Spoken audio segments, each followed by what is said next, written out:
श्री स्वामी समर्थ. जीवनातील एक नवे पर्व, अन्नदान सेवा आणि अन्नपूर्णा कृपा. आपल्या भारतीय संस्कृतीत अन्नाला पूर्णब्रह्म मानले जाते आणि साक्षात अन्नपूर्णा देवीचा आशीर्वाद अन्नात असतो. श्री स्वामी समर्थांनी नेहमी अन्नदानाचे महत्त्व सांगितले आहे. भुकेल्याला अन्न देणे ही सर्वात मोठी सेवा आहे, कारण त्या अन्नात साक्षात स्वामींचे दर्शन घडते. अन्न वाया घालवणे म्हणजे स्वामींच्या कृपेचा अपमान करणे होय. स्वामींच्या कृपेने जीवनात सुरू झालेले नवे पर्व हे तुमच्या अन्नदान सेवेचे आणि धन्यतेचे पर्व आहे. स्वामी नेहमी सांगतात, अन्न वाया घालवू नकोस. भुकेल्याला अन्न दे, तोच खरा माझा नैवेद्य. नवे पर्व, सेवा आणि अन्नपूर्णाची कृपा. या नव्या पर्वात आपल्याला हे समजून घ्यायचे आहे की आपल्याकडे जे काही आहे ते स्वामींच्या कृपेने आहे आणि ते इतरांसोबत वाटून घेण्यातच खरा आनंद आहे. अन्नपूर्णा तत्व. आपल्या घरात स्वयंपाक करताना नेहमी हा विचार करा की हे अन्न साक्षात स्वामींच्या कृपेने मिळाले आहे.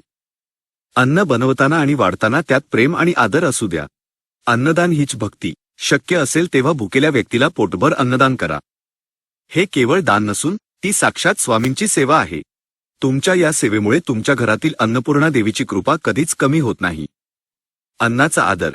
जेवण करताना अन्नाचा अपमान होईल असे वागू नका. ताटात जेवढे हवे तेवढेच घ्या आणि अन्न वाया घालवू नका. अन्न वाया न घालवणे हेही एक प्रकारचे दान आहे. चला, आजपासून आपण आपल्या जीवनातील या नव्या पर्वात अन्नदानाची सेवा अंगीकारूया. अन्नपूर्णा मातेच्या कृपेने आणि स्वामींच्या आशीर्वादाने आपले जीवन सुखी, समाधानी आणि समृद्ध होईल.